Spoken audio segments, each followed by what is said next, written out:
അവിടെ യക്ഷിയുണ്ട്. പുള്ളൂർ ഗ്രാമത്തിലെ ഓരോ ചെറുപ്പക്കാരനും കേട്ടുവളർന്ന ഒരു വാചകമാണത്. അതുകൊണ്ട് തന്നെ അതിലൊന്നും അത്ര വിശ്വാസമില്ലെങ്കിലും പാലക്കുന്ന് വഴിയുള്ള രാത്രിയാത്ര കഴിവതും ഒഴിവാക്കുകയാണ് അഭിജിത്ത് ഉൾപ്പെടെയുള്ള ചെറുപ്പക്കാർ ചെയ്യാറുള്ളത്. എന്തുകൊണ്ടോ അവർക്കാർക്കും ഇതുവരെ അതിനെ ചോദ്യം ചെയ്യണമെന്ന് തോന്നിയിട്ടില്ല. അതൊരു പക്ഷേ അവരുടെ നാടുമായി ബന്ധപ്പെട്ട ഇതിഹാസം എന്ന നിലയിൽ പ്രചരിക്കുന്നതുകൊണ്ടുമാവാം. നാഷണൽ ഹൈവേയിൽ നിന്നും 2.5 കിലോമീറ്ററോളം ഉള്ളിലേക്ക് മാറിയുള്ള പുള്ളൂർ ഗ്രാമത്തിലേക്ക് എത്താൻ പ്രധാനമായും 3 വഴികളാണുള്ളത്. ഒന്ന് വിശാലമായ നെൽവയലുകൾക്ക് നടുവിലൂടെയുള്ള പഞ്ചായത്ത് റോഡാണ്. പിന്നെ വയൽവരമ്പുകൾ. പക്ഷേ വേനൽക്കാലത്ത് മാത്രമേ അതുവഴി യാത്ര ചെയ്യാൻ പറ്റൂ. വരമ്പിൻ്റെ ഒട്ടുമിക്ക ഭാഗങ്ങളും വെള്ളത്തിനടിയിലായിരിക്കുമെന്നതിനാൽ മഴക്കാലത്ത് ആ വഴി യാത്ര സാധ്യമല്ല. പിന്നെയുള്ളത് പാലക്കുന്നിലൂടെയുള്ള ഒരു മൺവഴിയാണ്. പാലക്കുന്ന് ഒരൽപ്പം ഉയർന്ന പ്രദേശമാണ്. അതിലൂടെ പകൽ സമയത്ത് ഒരു സാധാരണ വഴിയിലൂടെ എന്ന പോലെ നാട്ടുകാർ പോക്കുവരവുകൾ നടത്താറുള്ളതാണ്. അത്യാവശ്യം ഒരു കാറോ ഓട്ടോറിക്ഷയോ ഒക്കെ അതുവഴി വരും. പക്ഷേ സന്ധ്യ കഴിഞ്ഞാൽ ആരും ആ ഭാഗത്തേക്ക് പോലും പോവുകയില്ല. താമര എന്ന യക്ഷി കുന്നിൻ മുകളിലെ പാലമരത്തിൽ വസിക്കുന്നുണ്ടെന്നതാണ് അതിനുള്ള കാരണം. പാലമരത്തിൽ വസിക്കുന്ന യക്ഷി എന്നൊക്കെ കേൾക്കുമ്പോൾ ഗ്രാമത്തിന് പുറത്തുള്ളവർക്ക് ചിരി വരും. അതൊക്കെ പണ്ടെങ്ങോ ആരൊക്കെയോ കെട്ടിച്ചമച്ച നുണക്കഥകളാണ് എന്നൊക്കെയുള്ള പരിഹാസം നിറഞ്ഞ അഭിപ്രായ പ്രകടനങ്ങളാണ് ഇതേക്കുറിച്ച് ഗ്രാമത്തിന് പുറത്തുള്ളവരോട് പറഞ്ഞിട്ടുള്ള അഭിജിത്തിനും മറ്റ് ഗ്രാമവാസികൾക്കും ലഭിച്ചിട്ടുള്ളത്. അഭിജിത്തും ഗ്രാമീണരായ ഒട്ടുമിക്ക ചെറുപ്പക്കാരും ഗ്രാമത്തിന് പുറത്താണ് ജോലിക്കും മറ്റുമായി അധിക സമയവും ചെലവഴിക്കുന്നത് എന്നതുകൊണ്ടും അവർ ചെറുപ്പക്കാർക്ക് ഇതുവരെ നേരിട്ട് യക്ഷിയുടെ അനുഭവങ്ങൾ ഒന്നും ഉണ്ടായിട്ടില്ല എന്നതുകൊണ്ടും യക്ഷിക്കഥ കെട്ടിച്ചമച്ചത് തന്നെയാണ് എന്നാണ് അവരിൽ പലരും വിശ്വസിക്കുന്നത്. ആദ്യമായി അച്ഛനിൽ നിന്നുമാണ് പാലക്കുന്നിൽ യക്ഷിയുണ്ട് എന്ന കാര്യം അഭിജിത്ത് കേൾക്കുന്നത്. അത് അറിയാനിടയായ സംഭവം അവൻ ഒരിക്കലും മറക്കില്ല. പണ്ട് അഭിജിത്ത് 1-ാം ക്ലാസ്സിൽ പഠിക്കുന്ന സമയം. അന്ന് ഒരു ദിവസം വൈകുന്നേരം കുട്ടികളെല്ലാവരും ചേർന്ന് പാലക്കുന്നിന് താഴെയുള്ള ഒഴിഞ്ഞ പറമ്പിൽ ക്രിക്കറ്റ് കളിക്കുകയായിരുന്നു. സ്ഥിരം ക്രിക്കറ്റ് കളിക്കാറുണ്ടായിരുന്ന പറമ്പിൽ തെങ്ങുകയറ്റമായിരുന്നതുകൊണ്ട് കളിക്കാൻ പറ്റിയ വേറെ സ്ഥലം തപ്പി നടന്ന് അവർ പാലക്കുന്നിന് താഴെയുള്ള ആ പറമ്പിലേക്ക് എത്തുകയായിരുന്നു. സമയം സന്ധ്യയോടടുത്തതൊന്നും കളിയുടെ ആവേശം മൂലം അവർ അറിഞ്ഞില്ല. അതിനിടയിലാണ് കൂട്ടുകാരൻ എറിഞ്ഞ പന്ത് അഭിജിത്ത് ദൂരേക്ക് അടിച്ചു പറത്തുന്നത്. എതിർ ടീമിലെ കുട്ടികൾ പന്ത് കുറേ തപ്പിയെങ്കിലും അത് കണ്ടെത്താനായില്ല. അതോടെ ബാറ്റ് ചെയ്യുകയായിരുന്ന അഭിജിത്തും അവൻ്റെ ടീമിലെ മറ്റു കുട്ടികളും പന്ത് തിരയാൻ കൂടി. താനത് അടിച്ചു തെറിപ്പിച്ചത് എവിടേക്കാണെന്ന ഒരു ഊഹം വെച്ച് അഭിജിത്ത് പാലക്കുന്നിൻ്റെ ചെരുവിലേക്ക് നടന്നു. പന്ത് കണ്ടെത്തുക, കളി തുടരുക എന്നതിനപ്പുറം മറ്റൊരു ചിന്തയും ആ സമയം അവരുടെ ആരുടെയും മനസ്സിലുണ്ടായിരുന്നില്ല. പന്ത് തപ്പി നടന്ന് അഭിജിത്ത് ഏതാണ്ട് കുന്നിൻ്റെ മുകൾ ഭാഗം വരെ എത്തി. ഇരുട്ട് വീണ് കാര്യമായൊന്നും കാണാൻ കഴിയാതെ വന്നു തുടങ്ങിയപ്പോഴാണ് വീട്ടിലേക്ക് പോകേണ്ട കാര്യം അവൻ്റെ മനസ്സിലേക്ക് വരുന്നത്. അവൻ താഴേക്കിറങ്ങാനായി തിരിഞ്ഞതും മുന്നിലെ പുല്ലുകൾക്കിടയിലൂടെ ഒരു പാമ്പ് ശീൽക്കാര ശബ്ദമുണ്ടാക്കിക്കൊണ്ട് ഇഴഞ്ഞു നീങ്ങി. അത് കേട്ടതും കുഞ്ഞഭിജിത്ത് അവിടെ നിന്നുകൊണ്ട് പേടിച്ച് കരയാൻ തുടങ്ങി. കൂട്ടുകാർക്കായി താഴേക്ക് നോക്കിയപ്പോൾ അവൻ്റെ ഭയം വീണ്ടും വർദ്ധിച്ചു. ഇരുട്ടുമൂലം അവരെ ആരെയും കാണാൻ കഴിയുന്നുണ്ടായിരുന്നില്ല. അതോടെ അവൻ്റെ കരച്ചിൽ കൂടുതൽ ഉച്ചത്തിലായി. അപ്പോഴാണ് താഴെ ആരുടെയൊക്കെയോ ഉച്ചത്തിലുള്ള ആദി പിടിച്ചുള്ള സംസാരങ്ങൾ കേൾക്കുന്നത്. ഒപ്പം ഏതാനും ടോർച്ച് ലൈറ്റുകളുടെ പ്രകാശവും അവൻ കണ്ടു. അവയിലൊന്നിൻ്റെ വെളിച്ചം മുഖത്ത് പതിച്ചപ്പോൾ അഭിജിത്ത് കണ്ണുകൾ അടച്ചുപോയി. ഏതാനും നിമിഷങ്ങൾക്ക് ശേഷം ആരോ തൻ്റെ കയ്യിൽ പിടിച്ചപ്പോഴാണ് അവൻ പിന്നെ കണ്ണു തുറക്കുന്നത്. അത് തൻ്റെ അമ്മയാണ് എന്ന് മനസ്സിലായപ്പോഴാണ് അവൻ്റെ ശ്വാസം നേരെ വീണത്. കുന്നിൻ്റെ താഴെ എത്തുന്നതുവരെ അമ്മ ഒന്നും തന്നെ മിണ്ടിയില്ല. അമ്മയുടെ പക്കൽ നിന്നും വഴക്കും അച്ഛൻ്റെ കയ്യിൽ നിന്നും അടിയും കിട്ടുമെന്ന് അവൻ ഭയന്നെങ്കിലും അതുണ്ടായില്ല. കുന്നിൻ്റെ താഴെ എത്തിയ അവനെ അച്ഛൻ തോളിലെടുത്തു. താൻ തീരെ ചെറുതായിരുന്ന സമയത്ത് മാത്രമേ അച്ഛൻ അങ്ങനെ ചെയ്യാറുണ്ടായിരുന്നുള്ളൂ എന്നവൻ ഓർത്തു. വീട്ടിലേക്ക് നടക്കുന്ന സമയത്തും ആരും ഒന്നും മിണ്ടിയില്ല. വീട്ടിലെത്തിയ ശേഷം അച്ഛനിൽ നിന്നുമാണ് അവൻ ആ കഥ ആദ്യമായി കേൾക്കുന്നത്. പാലക്കുന്നിലെ താമര എന്ന യക്ഷിയുടെ കഥ. പിന്നീട് നാട്ടുകാരിൽ പലരിൽ നിന്നുമായി അവൻ ആ കഥ കേൾക്കാൻ തുടങ്ങി. പാലക്കുന്നിൽ യക്ഷിയുണ്ടോ ഇല്ലയോ എന്നൊന്നും അറിയില്ലെങ്കിലും താമര എന്നൊരു സ്ത്രീ അവിടെ ജീവിച്ചിരുന്നു എന്നുറപ്പാണ്. കാരണം അവരെക്കുറിച്ചുള്ള ചില പത്രവാർത്തകളുടെ കട്ടിങ്ങുകൾ ഇപ്പോഴും കവലയിലെ ലൈബ്രറിയിൽ സൂക്ഷിച്ചു വെച്ചിട്ടുണ്ട്. വായനാശീലമുള്ള അഭിജിത്ത് ആദ്യമായി ലൈബ്രറിയിൽ പോകുന്നത് 10ാമത്തെ വയസ്സിലാണ്. അതുവരെ കേട്ടു മാത്രം അറിഞ്ഞിട്ടുള്ള താമരയെക്കുറിച്ച് വായിച്ചറിയുന്നത് അവിടെ വെച്ചാണ്. താമര 1980കളിൽ പാലക്കുന്നിൽ ജീവിച്ചിരുന്ന ഒരു യുവതിയാണ്. ഒരു ദുരന്ത കഥയാണ് അവരുടേത്. വേലു അമ്മാളു ദമ്പതിമാരുടെ 6 പെൺമക്കളിൽ ഏറ്റവും മൂത്തവൾ. 2 തവണ 2 വ്യത്യസ്ത പുരുഷന്മാരാൽ പീഡനത്തിന് ഇരയാക്കപ്പെട്ടവൾ. 2ാമത്തെ തവണ ചെറുത്തുനിൽപ്പിനിടെ ജീവൻ തന്നെ നഷ്ടമായവൾ. പാലക്കുന്നിൽ ആകെ ഉണ്ടായിരുന്ന ഒരേയൊരു വീട് വേലുവിൻ്റേതായിരുന്നു. വർഷങ്ങൾക്ക് മുമ്പ് ഏതോ ദൂരദേശത്തു നിന്നും നാടുവിട്ടുവന്ന് പാലക്കുന്നിലെ സർക്കാർ ഭൂമിയിൽ കുടിലുകെട്ടി കുടിയേറി പാർത്തവനാണ് വേലു.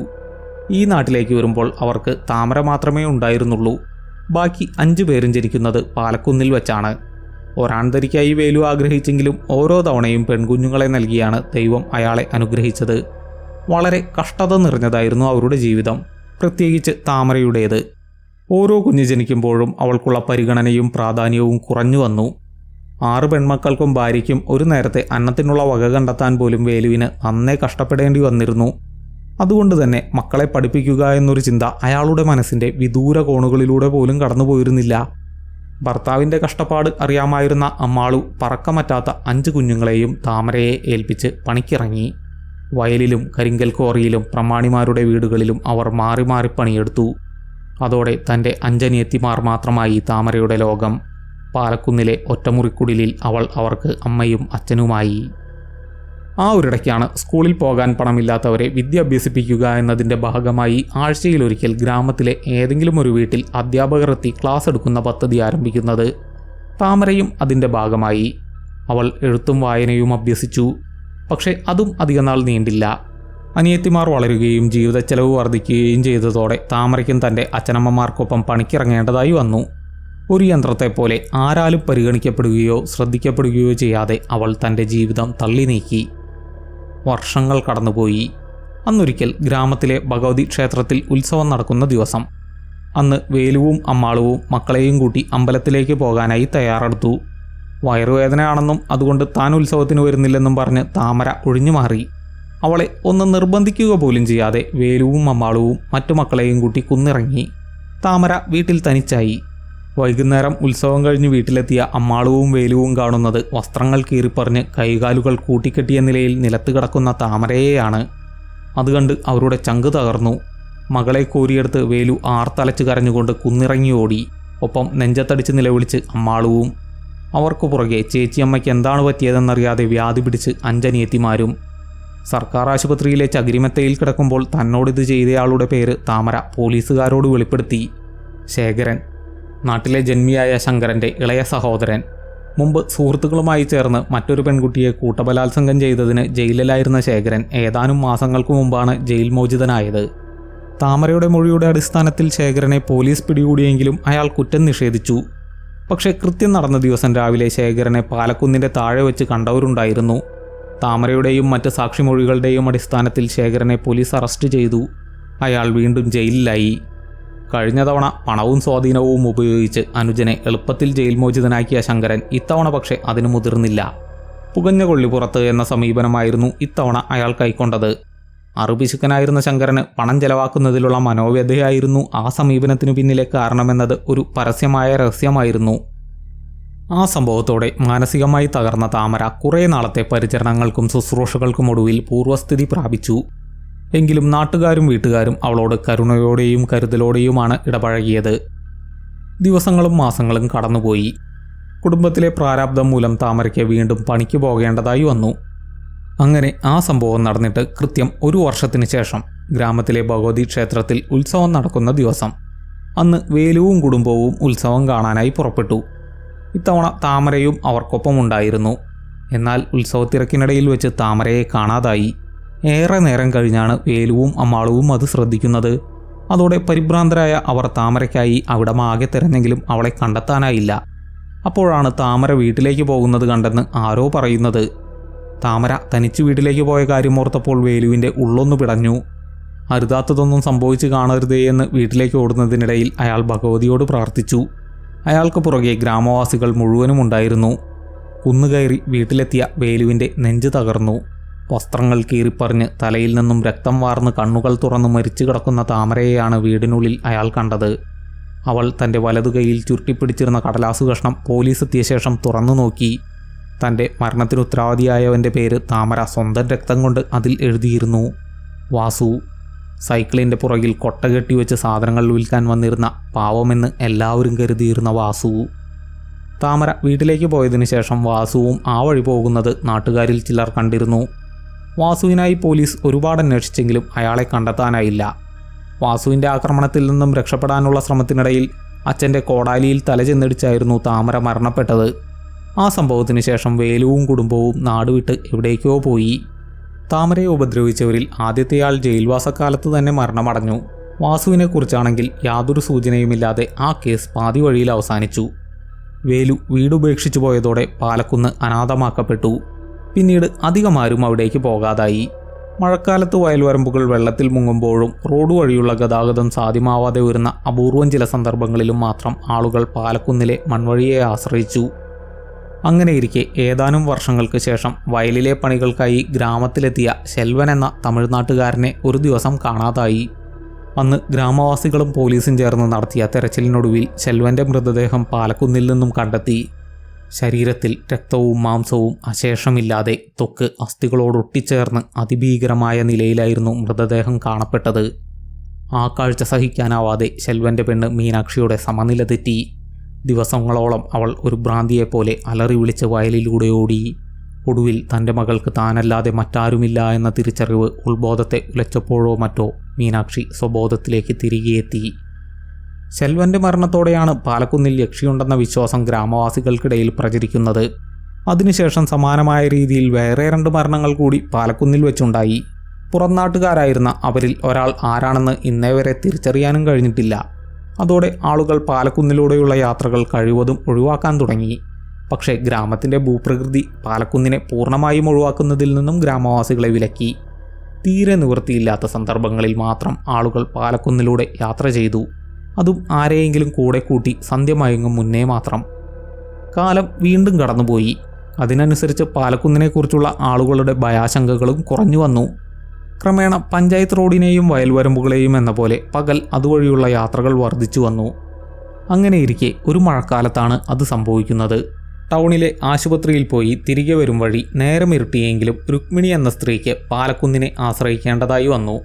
ടൗണിൽ നിന്നും അവർ വിളിച്ച ഓട്ടോക്കാരനാണെങ്കിൽ ഭയം മൂലം രുക്മിണിയെ പാലക്കുന്നിന് താഴെ ഇറക്കി വിട്ടു. ക്ലാസ് കഴിഞ്ഞു വന്ന മകൾ വീട്ടിൽ തനിച്ചായിരിക്കുമെന്നതുകൊണ്ട് എത്രയും വേഗം വീടെത്തുക എന്ന ഒറ്റ ചിന്തയാൽ രുക്മിണി പാലക്കുന്ന് കയറി. വീശിയടിക്കുന്ന കാറ്റിൽ കുട പറന്നു പോകാതിരിക്കാൻ അവർ പാടുപെട്ടു. കരിങ്കൽ കോറിയിൽ വെച്ചുണ്ടായ അപകടത്തെ തുടർന്ന് ശരീരത്തിലുണ്ടായ ചതവുകളും ഉള്ളംകൈയിലെ ആഴമേറിയ മുറിവും കുടയിൽ ബലമായി പിടിക്കുന്നതിൽ നിന്നും അവരെ വിലക്കി. ചാറ്റൽ മഴ അവരെ ചെറുതായി നനച്ചുകൊണ്ടിരുന്നു. എത്രയും വേഗം വീടെത്തുക എന്ന ഒറ്റ ചിന്ത മാത്രം മനസ്സിലുണ്ടായിരുന്ന രുക്മിണി വേദനകളെ മറന്ന് നടത്തത്തിൻ്റെ വേഗത കൂട്ടാൻ ശ്രമിച്ചു. എന്നാൽ കുത്തനെയുള്ള കയറ്റവും എതിർദിശയിൽ വീശിയടിക്കുന്ന ശക്തിയായ കാറ്റും കാലിലെ ക്ഷതങ്ങളും മൂലം അവർക്കതിനായില്ല. ഒടുവിൽ ഒരു വിധത്തിൽ കിതച്ചുകൊണ്ട് അവർ കയറ്റം കയറി കുന്നിൻ മുകളിലെത്തി. ആ സമയം മഴ ശക്തി പ്രാപിച്ചു. കുന്നിൻ മുകളിലെ സമതലത്തിലൂടെ മുന്നോട്ടോടാൻ ശ്രമിച്ച രുക്മിണിയുടെ ഇടതുകാൽ ഒരു കല്ലിൽ തട്ടി അവർ മുന്നിലേക്ക് മറിഞ്ഞു വീണു. മുറിവിൻ്റെ തുന്നലുള്ള ഉള്ളംകൈ പാറയിൽ കുത്തിയപ്പോൾ വേദനയാൽ അവർ ഉറക്കി നിലവിളിച്ചു. ആകാശത്തെ 2ആയി പിളർത്തിക്കൊണ്ട് ശക്തിയായി വെട്ടിയ ഒരു വെള്ളിടി ആ നിലവിളി ശബ്ദത്തെ അതോടൊപ്പം അലിയിച്ചു ചേർത്തു. എന്നാൽ ആ വെള്ളിയുടെ വെളിച്ചത്തിൽ രുക്മിണി ഒരു കാഴ്ച കണ്ടു. കുറച്ചു മുന്നിലായി മഴയിൽ നനയാത്ത, കാറ്റിലുലയാത്ത വസ്ത്രങ്ങളും മുടിയിഴകളുമുള്ള ഒരു യുവതി നിൽക്കുന്നു. ഇത്തവണ വെള്ളിടി വെട്ടിയത് രുക്മിണിയുടെ നെഞ്ചിലായിരുന്നു. താമര. ഭയന്നുപോയ അവർ വെപ്രാളപ്പെട്ട് നിലത്ത് കൈകൾ കുത്തി എഴുന്നേൽക്കാൻ ശ്രമിച്ചതും മുറിവുണ്ടായിരുന്ന ഭാഗത്ത് അതികഠിനമായ വേദന അനുഭവപ്പെടാൻ തുടങ്ങി. മുറിവിലൂടെ പുറത്തേക്ക് ഒഴുകിയിരുന്ന സ്വന്തം രക്തത്തിൽ കൈതന്നി അവർ തലയിടിച്ച് നിലത്തേക്ക് വീണു. അതോടെ അവരുടെ ബോധം മറഞ്ഞു. കണ്ണുകൾ അടയുന്ന നിമിഷത്തിൽ തനിക്കരികിൽ മാത്രം മഴ ശമിച്ചത് അവരറിഞ്ഞു. സൂര്യോദയത്തിന് ശേഷമാണ് നാട്ടുകാരുടെ തെരച്ചിൽ സംഘം രുക്മിണിയെ തേടി പാലക്കുന്ന് കയറുന്നത്. രാത്രി രുക്മിണി പാലക്കുന്ന് കയറിയിട്ടുണ്ടെങ്കിൽ എന്തായിരിക്കും അവിടെ കാണാൻ പോകുന്നതെന്ന ഒരു മുൻധാരണ ഉണ്ടായിരുന്നതുകൊണ്ട് നാട്ടുകാരിൽ ചിലരെങ്കിലും കുന്നു കയറാൻ മടിച്ച് താഴെ നിന്നു. ആ കൂട്ടത്തിൽ രുക്മിണിയുടെ മകൾ വീണയുമുണ്ടായിരുന്നു.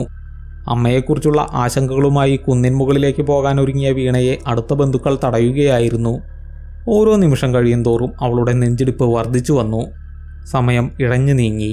വെയിലിന് കട്ടികൂടി തുടങ്ങിയപ്പോൾ ബന്ധുക്കൾ വീണയെയും കൂട്ടി ഒരു മാവിൻ ചുവട്ടിലേക്ക് നീങ്ങി നിന്നു. അല്പം കഴിഞ്ഞപ്പോൾ ആരൊക്കെയോ കുന്നിറങ്ങി വരുന്നതിൻ്റെ കാലൊച്ച കേട്ടു. അത് കേട്ടതും വീണ ആ ഭാഗത്തേക്ക് ഓടി. അത് അപ്രതീക്ഷിതമായിരുന്നതുകൊണ്ട് ബന്ധുക്കൾക്ക് അവളെ തടയാൻ കഴിഞ്ഞില്ല. അവർ അവൾക്ക് പുറകെ ഓടി. ഒരു ദുരന്ത വാർത്തയെ നേരിടാൻ മാനസികമായി തയ്യാറെടുത്തിരുന്ന ഗ്രാമവാസികളെ കുന്നിൻ ചെരുവിലെ കാഴ്ച അക്ഷരാർത്ഥത്തിൽ ഞെട്ടിച്ചു കളഞ്ഞു. കുന്നിൻ മുകളിലേക്ക് പോയ സംഘത്തോടൊപ്പം രുക്മിണി താഴേക്ക് നടന്നു വരുന്നു. കരഞ്ഞുകൊണ്ട് രുക്മിണിയുടെ അടുത്തേക്ക് ഓടിച്ചെന്ന വീണയെ അവർ കൈകൾ കൊണ്ട് ചുറ്റിപ്പിടിച്ചു. അപ്പോഴാണ് വീണ ഉൾപ്പെടെയുള്ള മറ്റുള്ളവർ ഒരു കാര്യം ശ്രദ്ധിക്കുന്നത്. രുക്മിണിയുടെ ഉള്ളംകൈയിലെ മുറിവ് അപ്രത്യക്ഷമായിരിക്കുന്നു. ആ മുറിവ് മാത്രമല്ല, കരിങ്കൽ ക്വാറിയിൽ വെച്ചുണ്ടായ അപകടമേൽപ്പിച്ച മറ്റ് ക്ഷതങ്ങളും മുറിവുകളും അവരുടെ ദേഹത്തു നിന്നും ഒരു നേർത്ത പാടുപോലും അവശേഷിക്കാത്ത വിധം ഇല്ലാതായിരുന്നു. വിടർന്ന കണ്ണുകളുമായി അത്ഭുതത്തോടെ വീണ ആ ഉള്ളംകൈ സസൂക്ഷ്മം നിരീക്ഷിച്ചു. ഒരു മുറിവുണ്ടായിരുന്നു എന്നതിൻ്റെ ഒരു ലക്ഷണം പോലും ആ കൈയിലുണ്ടായിരുന്നില്ല. തനിക്ക് ചുറ്റും അത്ഭുതപരതന്ത്രരായി നിൽക്കുന്ന നാട്ടുകാരോട് രുക്മിണി രാത്രി തനിക്കുണ്ടായ അനുഭവത്തെക്കുറിച്ച് പറഞ്ഞു. അതോടെ നാട്ടുകാർക്കെല്ലാം ഒരു കാര്യം ബോധ്യമായി. താമരയുടെ പ്രേതം ആണുങ്ങളെ മാത്രമേ ഉപദ്രവിക്കൂ. പെണ്ണുങ്ങളെ അവൾ ഒന്നും ചെയ്യില്ല. ഓരോ പെണ്ണും താമരയ്ക്ക് സ്വന്തം കുഞ്ഞനുജത്തിമാരായിരിക്കും. തൻ്റെ അമ്മയെ സംരക്ഷിച്ചതിനുള്ള നന്ദി സൂചകമായി വീണ കുന്നിൻ മുകളിലേക്ക് നോക്കി നെഞ്ചിൽ കൈവച്ചു. നാട്ടുകാർക്കെല്ലാം അതൊരു ആഹ്ലാദത്തിൻ്റെ നിമിഷമായിരുന്നു. എപ്പോഴും ഭയത്തോടെ മാത്രം ഓർത്തിരുന്ന താമര എന്ന യക്ഷിയെക്കുറിച്ച് ഗ്രാമീണരിൽ പുതിയൊരു മനോഭാവം രൂപം കൊള്ളുകയായിരുന്നു. സന്തോഷത്തിൻ്റെ മാറ്റൊലികൾ ആ ചെറുസംഘത്തിൽ നിന്നും ഉയർന്നു. ജ്വലിക്കുന്ന 2 കണ്ണുകൾ അതെല്ലാം കണ്ടുകൊണ്ട് ചുട്ടുപൊള്ളുന്ന വെയിലിൽ വയൽവരമ്പിൽ നിന്നിരുന്നു. ശെൽവൻ്റെ പെണ്ണ് മീനാക്ഷി. കത്തിയെരിയുന്ന സൂര്യൻ പോലും അവളുടെ കണ്ണുകളുടെ തീക്ഷ്ണതയിൽ നിഷ്പ്രഭമായിരുന്നു. തൻ്റെ മകളുടെ കയ്യിൽ അവൾ മുറുക്കിപ്പിടിച്ചു. എന്താണ് നടക്കുന്നതെന്നറിയാതെ ആ നിഷ്കളങ്ക ബാല്യം അമ്മയോട് പറ്റിച്ചേർന്ന് നിന്നു. കുന്നിൻ മുകളിലേക്ക് നോക്കി കാർക്കിച്ച് തുപ്പിക്കൊണ്ട് മകളെയും പിടിച്ചു വലിച്ച് ഒരു കൊടുങ്കാറ്റ് കണക്കെ മീനാക്ഷി തിരിഞ്ഞു നടന്നു. ഇന്ന് അതെല്ലാം നടന്നിട്ട് 3 പതിറ്റാണ്ടോളമാകുന്നു. എങ്കിലും ഇരുട്ട് വീണ് കഴിഞ്ഞാൽ പിന്നെ ആരും തന്നെ പാലക്കുന്ന് വഴി പോകാറില്ല. താമരയുടെ പ്രേതത്തെക്കുറിച്ച് നാട്ടുകാർക്കിടയിൽ ഭിന്നാഭിപ്രായങ്ങളാണുള്ളത്. സ്ത്രീകളുടെ അമ്മയെന്നും പുരുഷന്മാരുടെ ഘാതകയെന്നും അവൾ അറിയപ്പെട്ടു. സ്ത്രീകളോടുള്ള താമരയുടെ കരുതലിനും സ്നേഹത്തിനും പിന്നിലെ കാരണം ഏവർക്കും അറിയാവുന്നതായിരുന്നു.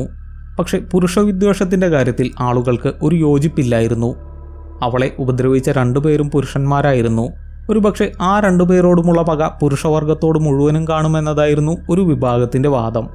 പക്ഷെ കട്ടവനെ കിട്ടിയില്ലെങ്കിൽ കിട്ടിയവനെ തട്ടുന്ന പരിപാടിയാണ് അതെന്നായിരുന്നു മറ്റൊരു കൂട്ടർ വാദിച്ചിരുന്നത്. കാലം ഇത്ര കഴിഞ്ഞെങ്കിലും പലപ്പോഴും ഗ്രാമത്തിലെ ചായക്കടയിൽ ചൂടുപിടിച്ച വാഗ്വാദങ്ങൾക്ക് അത് വഴിവെക്കാറുണ്ടായിരുന്നു.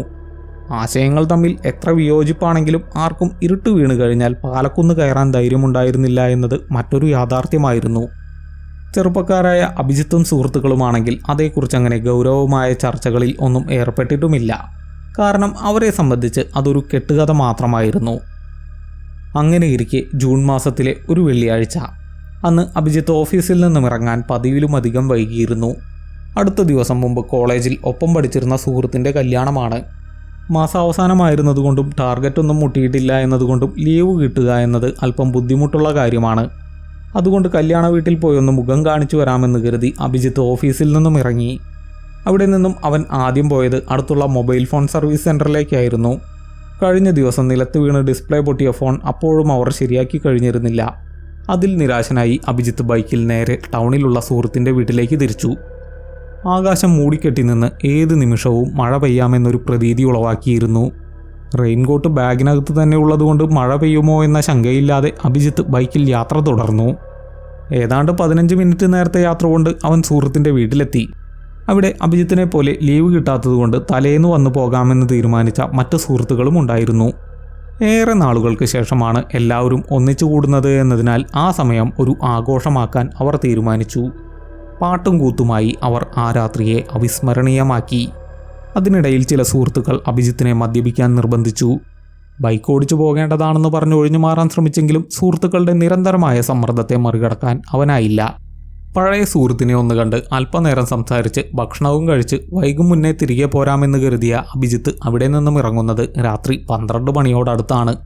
തിരികെ പോകാനായി ബൈക്കിൽ കയറിയിരുന്ന നേരത്ത് കാലൊന്ന് തെന്നി അഭിജിത്ത് വീഴാൻ പോയി. അത് കണ്ട് നാളെ പോയാൽ മതിയെന്ന് കല്യാണപ്പയ്യൻ പറഞ്ഞെങ്കിലും സാരമില്ലെന്ന് കാല് ചെറുതായി ഒന്ന് തെന്നിയതാണെന്നും പറഞ്ഞ് ഹെൽമറ്റ് എടുത്തു വെച്ച് അഭിജിത്ത് ബൈക്ക് വഴിയിലേക്ക് തിരിച്ചു. വീതി കുറഞ്ഞ ഇടവഴിയിലൂടെ ഇരുവശങ്ങളിലേക്കും അല്പം ആടി ഉലഞ്ഞുകൊണ്ട് അഭിജിത്ത് ബൈക്ക് ഓടിച്ചു. എടാ ശ്രദ്ധിച്ചു പോയെന്ന് അതുകണ്ട് പുറകിൽ നിന്നും സുഹൃത്ത് വിളിച്ചു പറഞ്ഞു.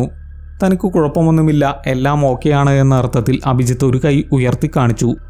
ആ സമയം ബൈക്ക് ഒരൽപ്പം പാളുകയും അഭിജിത്ത് ബൈക്കിൽ നിന്നും വീഴാൻ പോവുകയും ചെയ്തു. എന്നാൽ ഉടനെ തന്നെ ഒരു കാലുകുത്തി ബാലൻസ് ചെയ്തതുകൊണ്ട് അവൻ വീഴാതെ രക്ഷപ്പെട്ടു. മെയിൻ റോഡിലേക്ക് കയറാൻ നേരമാണ് താൻ ഹെഡ്ലൈറ്റ് ഓൺ ചെയ്തിട്ടില്ല എന്ന കാര്യം അവൻ ശ്രദ്ധിക്കുന്നത്. മദ്യം സൃഷ്ടിച്ച മന്ദത മൂലമാണ് അത് മറന്നതെന്ന് സ്വയം അംഗീകരിക്കാൻ വിസമ്മതിച്ച് അവൻ ഹെഡ്ലൈറ്റ് ഓൺ ചെയ്ത് ബൈക്ക് റോഡിലേക്ക് തിരിച്ചു. നേരം അർദ്ധരാത്രിയായിരുന്നതുകൊണ്ട് റോഡ് പൂർണ്ണമായും വിജനമായിരുന്നു.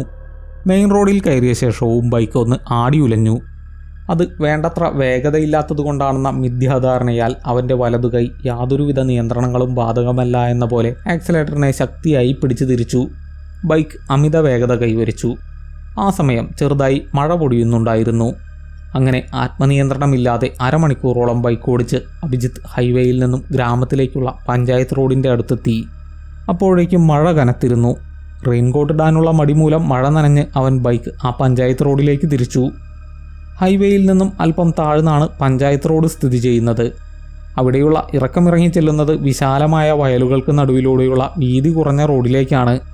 ആ റോഡിൻ്റെ ഇരുവശങ്ങളിലും തെങ്ങുകളും പിന്നെ വേറെ കുറേ തണൽ മരങ്ങളും വളർന്നു നിന്നിരുന്നു.